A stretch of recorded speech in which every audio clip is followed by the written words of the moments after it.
નમસ્કાર વિદ્યાર્થી મિત્રો, રોયલ એકેડમીમાં આપનું હાર્દિક સ્વાગત છે। હું છું અનિલ ચૌહાણ। જ્યારે ધોરણ 12 ની બોર્ડની પરીક્ષા આવી રહી છે ત્યારે મનોવિજ્ઞાન વિષયમાં પ્રકરણ 6 એટલે કે મનોવિકૃતિઓમાં મોસ્ટ આઈએમપી પ્રશ્નો લઈને હું આવી ગયો છું, જેમાં વાત કરીએ વિભાગ સી માં 2 ગુણના પ્રશ્નો, જેમાં સાધારણ અને અસાધારણ શબ્દનો અર્થ સ્પષ્ટ કરો।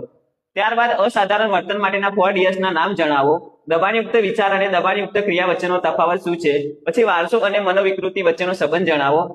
બુલિમિયા અને એનોરેક્સિયા જેવી ખાવાની વિકૃતિઓ વિશે ટૂંકમાં સમજાવો। આટલું કરો એટલે વિભાગ સી તમારો આખો ક્લિયર થઈ જાય। ત્યારબાદ વિભાગ ડી ની વાત કરીએ, જેમાં ત્રણ ગુણના પ્રશ્નો રહેશે, જેમાં ડીએસએમ અને આઈએસડી એટલે કે માનસિક રોગોના વર્ગીકરણની આ 2 આંતરરાષ્ટ્રીય પદ્ધતિઓ વિશે સમજાવો। ત્યારબાદ અનિવાર્ય વિચાર અને અનિવાર્ય ક્રિયાની વિકૃતિ, આ વિકૃતિના લક્ષણો સમજાવો। પછી ચિંતાની વિકૃતિ, આઘાતજનક ચિંતાની વિકૃતિ વિશે સમજૂતી આપો અને અસાધારણ વર્તનનું સ્વરૂપ એટલે કે અસાધારણ વર્તન કોને કહેવાય તેના મુખ્ય લક્ષણો જણાવો। આટલું કરો એટલે વિભાગ ડી તમારો આખો ક્લિયર। ત્યારબાદ વિભાગ ઈ ની વાત કરીએ, જેમાં 5 ગુણના પ્રશ્નો રહેશે, જેમાં અસાધારણ વર્તનના નિર્ધારકો, જેમાં આવશે જૈવિક નિર્ધારકો, મનોવૈજ્ઞાનિક નિર્ધારકો અને સામાજિક સાંસ્કૃતિક નિર્ધારકોની સવિસ્તાર ચર્ચા કરો। ત્યારબાદ સિઝોફ્રેનિયા એટલે કે છિન્ન વિકૃતિનો અર્થ આપી તેના લક્ષણો એટલે કે ધન અને ઋણ ના પ્રકારો સમજાવો। ત્યારબાદ ચિંતાની વિકૃતિઓ, જેમાં સામાન્યકૃત ચિંતાની વિકૃતિ અને વિકૃતિ ભય વિશે વિગતવાર સમજૂતી આપો।